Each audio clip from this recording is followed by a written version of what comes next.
Well, navigating the holiday season during normal times can be tough for divorced or separated parents. But add the rising number of COVID-19 cases across the country, and there's much more to deal with. But with some advice on co-parenting during these tough times, we are live this morning with family law attorney Miles Mason. Miles, welcome back to Live & Line. Good to see you. Navigating life for families, for parents, is never easy to begin with, but is there a survival guide out there that a lot of people can really kind of focus on, especially during this pandemic, if the family is no longer together in a traditional way? Yes, there is. I put it together after we did this story in 2006 for the first time. Oh, wow. So I wrote up 10 tips, and we can hit some of the highlights. First, if the kids freak out and start crying, don't feed into it. Just tell them everything's gonna be fine with a confident face. You're gonna have a good time at the other parent's house. We're gonna have a good time here. Everything will be fine. So prepare for emotionally the kids crying. Second, if you're without the children for the first time, especially while a divorce is proceeding, make plans to be with people. Don't just sit in the house and watch football by yourself and enjoy a Christmas cheer. Make sure that you're around your friends, your family, your support network, even if it means you have to travel. Anticipate that problem.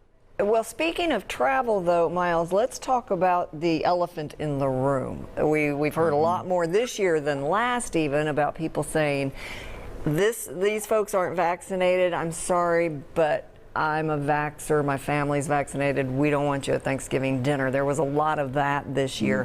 What do you do if you're let's say, a custodial parent who believes in vaccinations and masking, and the non-custodial parent has custody for the holidays with a family that does not? How does one handle that? That's very tough, and we've been to court on that issue very recently.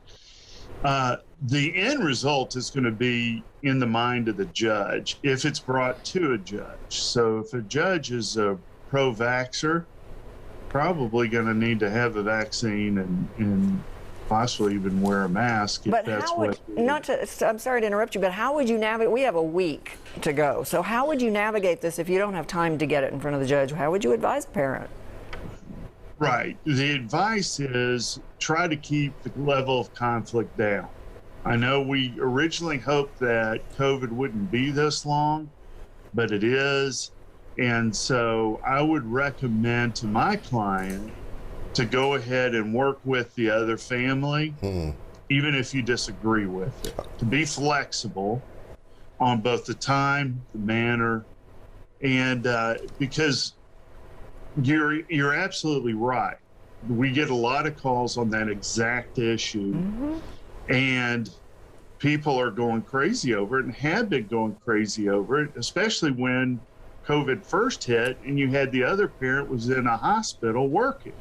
That's what I want to kind of transition into, Miles. What if one parent, one child in the family, if they get sick, who gets the kids then? I mean, when is it important to try to bring in that impartial third party to help make that decision?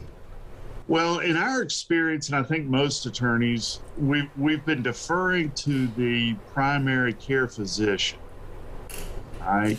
And when that doesn't work, the only other person to go to is the judge. And judges don't want to tell children or parents how to raise their children unless they have to.